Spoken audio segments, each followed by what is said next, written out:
Good morning બાળકો. આપણે જોઈશું નવું ચેપ્ટર 16મું ચેપ્ટર જેનું હેડિંગ છે આર્થિક ઉદારીકરણ અને વૈશ્વિકીકરણ, જે લેક્ચર 30માં પ્રમાણે આપણે ધ્યાનમાં રાખવાનું છે. તેની પ્રસ્તાવનાને બાળકો સમજીએ કે આર્થિક ઉદારીકરણ અને વૈશ્વિકીકરણ શું છે. તો પ્રસ્તાવના પ્રમાણે જોઈશું કે ભારત દેશ જ્યારે 1947માં આઝાદ થયો, હવે એ સમયે જે આઝાદી પ્રાપ્ત થઈ ભારત દેશને, તો એ આઝાદીને ધ્યાનમાં રાખતા કઈ રીતે એને એક ઝડપી વિકાસ તરફ લઈ જવાનો પ્રયત્નશીલ કર્યો છે એ બાબત તરફ આપણે એને ધ્યાનમાં રાખીશું.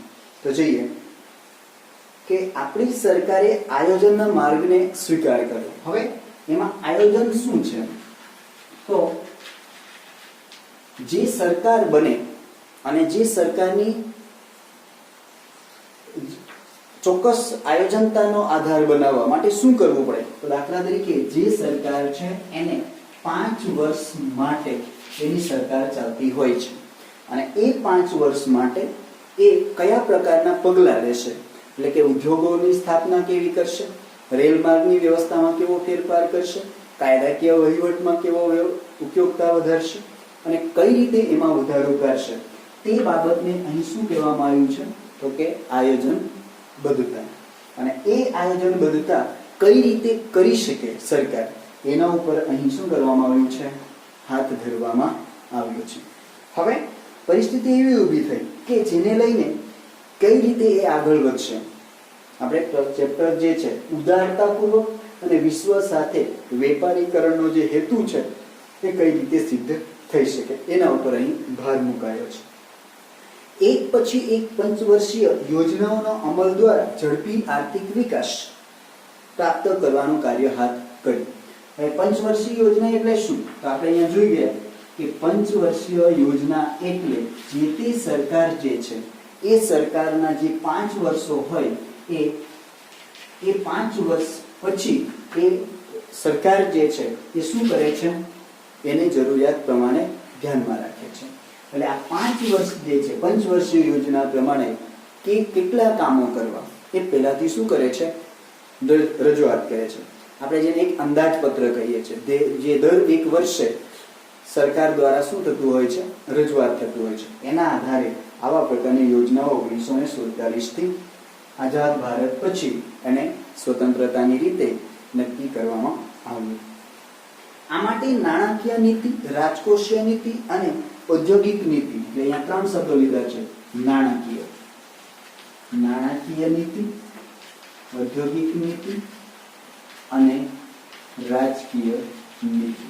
હવે બાળકો અહીંયા ધ્યાન આપશો, આ 3 શબ્દો જે છે એ શું છે એને આપણે આ ટોપિકમાં ચોક્કસ પદ્ધતિ પ્રમાણે શીખવાનું છે.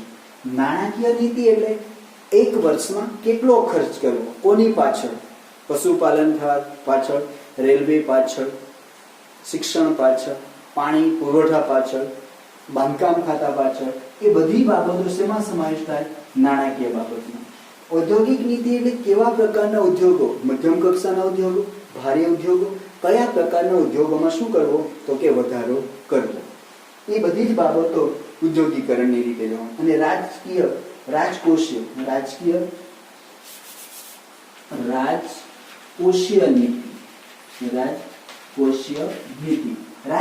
નીતિ એટલે એવી નીતિ કે દેશ પાસે કેટલી આવક છે અને દેશમાંથી કેટલી આવક જવાની છે.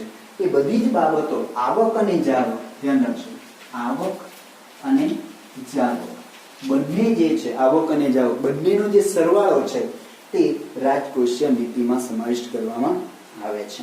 તો એ રીતે ભારત સરકારે સમય એમાં શું કરતા ગયા? ફેરફારો કરતા ગયા. અને એ રીતે એની જરૂરિયાત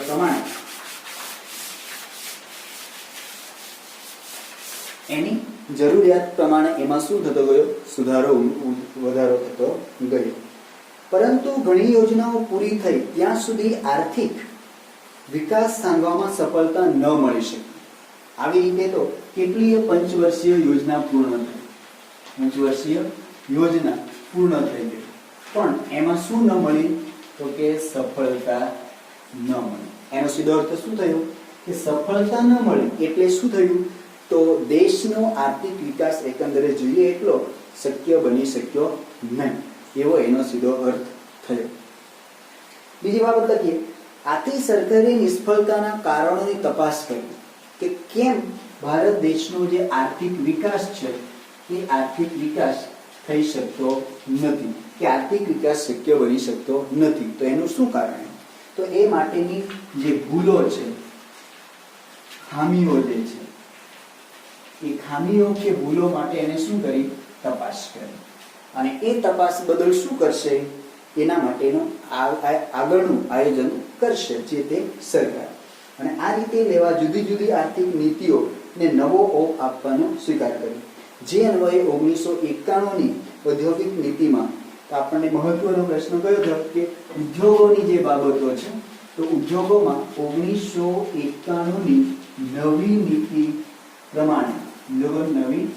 નીતિ પ્રમાણે શું કરવામાં આવ્યું? ઉદ્યોગ નીતિમાં આર્થિક વિકાસને પોષક બને. કારણ કે જેમ ઉદ્યોગો વધુ હશે તેમ આવકનો પ્રમાણતામાં શું થશે? તો કે વધારો થશે. એટલે 1991ના વર્ષમાં એક નવી ઔદ્યોગિક નીતિની શરૂઆત કરવામાં આવી. અને તે આપણે 3 રીતે ભણવાનું થશે બાળકો, જેને આપણે કયા નામથી ઓળખીએ છીએ? એક તો આર્થિક ઉદારીકરણ, પહેલી બાબત છે આર્થિક ઉદારીકરણ. બીજી બાબત છે બાળકો ખાનગીકરણ, બીજી બાબત ખાનગીકરણ. અને ત્રીજી બાબત છે વૈશ્વિકીકરણ. હવે ધ્યાન આપશો કે આ બધી બાબતો જે સ્પષ્ટ થઈ, તો તેને ધ્યાનમાં રાખીને પહેલી બાબત થઈ આર્થિક ઉદારીકરણ, કે કયા પ્રકારના ઉદાર પ્રકારના વલણો અપનાવવા. બીજી બાબત ખાનગીકરણ, બધું જ સરકાર પાસે ન રાખતા શું કરવાની વાત કરી? સરકારે ખાનગીકરણને કામગીરી સોંપવામાં આવી. અને ત્રીજી બાબત છે કે વેપાર હોય કે અન્ય બાબતો જે હોય એને વિશ્વ સાથે સાંધવું, જેથી કરીને વેપારનું પ્રસરણ થાય, એમાં વધારો થાય. એ બાબત પર અહીંયા ભાર મૂકવામાં આવે છે. તો બાળકો અહીં આપણી પ્રસ્તાવના પૂર્ણ થાય છે. આ જે કંઈક વાત સમજ રૂપે આપણે આપી છે એ એકંદરે શું છે? ચેપ્ટર નંબર 16ની આર્થિક ઉદારીકરણ વૈશ્વિકીકરણ જે છે એની પ્રસ્તાવના છે. આગળ ટોપિકને સમજીએ.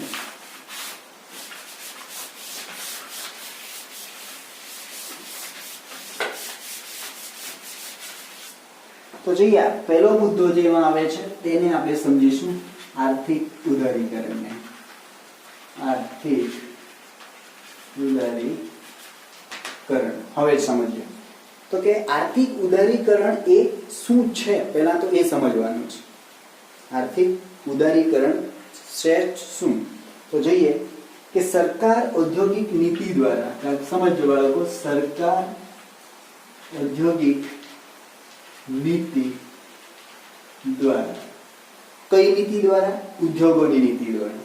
સરકાર, ભારતની કોઈ પણ 5 વર્ષ પછી બનતી સરકાર છે એ ઔદ્યોગિક નીતિ દ્વારા શું કરશે?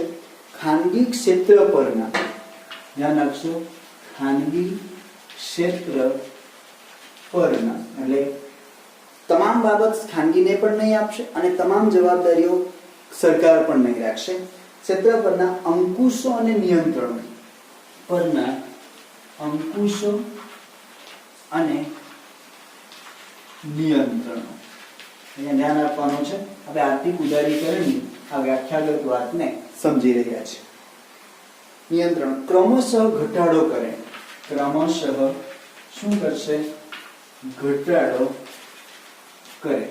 અને વિકાસને પ્રોત્સાહિત કરે અને વિકાસને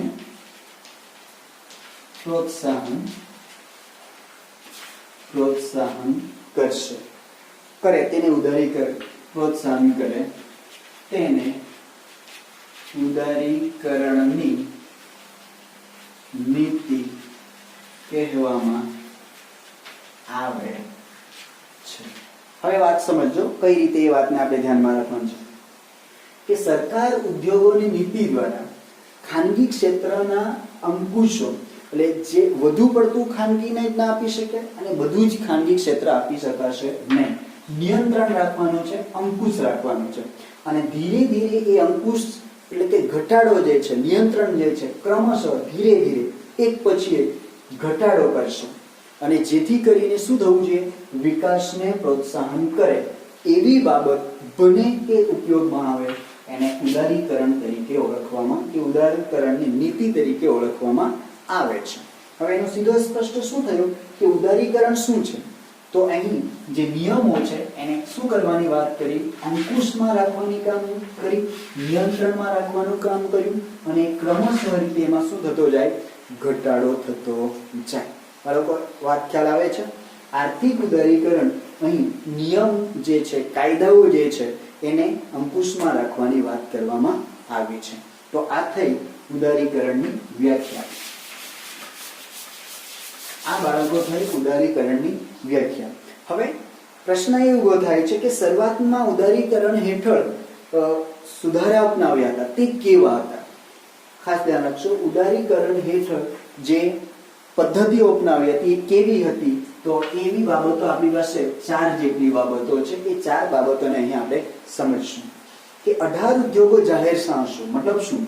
18 ઉદ્યોગો એવા હતા જે જાહેર સાહસો હેઠળ હતા. જાહેર સાહસો હેઠળ એટલે શું? કે સરકાર છે હસ્તક હોય. ઉદ્યોગો કેવા? જાહેર એટલે કેવા? સરકાર હસ્તક હોય. અને તે કેટલા? 18. પછી એમાં કયા પ્રકારના અને કયા કયા એ આપણે ત્યાર પછી ધ્યાનમાં રાખશું. અનામત હતા. તે સિવાયના અન્ય ઉદ્યોગો માટે પરવાના પદ્ધતિ નાબૂદ કરવામાં આવી. એટલે 18 ઉદ્યોગો જે હતા એ કોના હાથમાં હતા? સરકાર હસ્તક હતા. સરકાર હસ્તક, યાદ રાખજો, સરકાર હસ્તક. અને બાકી જે હતા એ તમામ બાબત માટે કોની મંજૂરી ન લેવાની હતી? સરકારની મંજૂરી લેવાની હતી નહીં. ખાસ ધ્યાન રાખજો. એ રીતે એમાં ઉદારતા રાખવામાં આવી. બીજી બાબત એ કરવામાં આવી, રેલવે, યાદ રાખજો 3, રેલવે, અણુક્ષેત્ર અને સંરક્ષણ. બીજી બાબત કઈ છે? રેલવે, અણુક્ષેત્ર અને સંરક્ષણ. હવે સંરક્ષણ એટલે 3 પ્રકારના પાયદળ, હવાઈદળ બધું જ આવી જશે. અણુક્ષેત્ર એટલે જે આપણે વાહનો, જહાજો જે પણ કોઈ બીજા દેશ પાસેથી ખરીદીએ છીએ તો અણુક્ષેત્રો, ખનિજ તેલ કે જે કંઈકનો સમાવેશ થાય તે બધું જ. અને રેલવે. આ 3 બાબતો કોની પાસે હતું? તો સરકાર પાસે હતું. યાદ રાખજો, આ 3 બાબતો સરકાર પાસે હતું. અને બાકી જે છે તે કોને આપવામાં આવે? સિવાયના તમામ ક્ષેત્રો કોને? તો ખાનગી ક્ષેત્રને સોંપવામાં આવે. એ રીતે એમાં શું થતો હોવો જોઈએ? તો કે વધારો થતો હોવો જોઈએ. ત્રીજી બાબત, ઉદ્યોગો માટેની ફરજિયાત નોંધણી પ્રથા રદ કરવામાં આવી. એનો સીધો અર્થ શું થયો? કે ઉદ્યોગની શરૂઆત કરવાની છે કોઈ એક કુટુંબ, કોઈ એક વ્યક્તિ, કોઈ ભાગીદારી પેઢી જે છે એ શું કરશે? ઉદ્યોગોની શરૂઆત કરવાની છે. તો એ ઉદ્યોગોની જ્યારે શરૂઆત કરશે ત્યારે તે કોની મંજૂરી મેળવશે નહીં?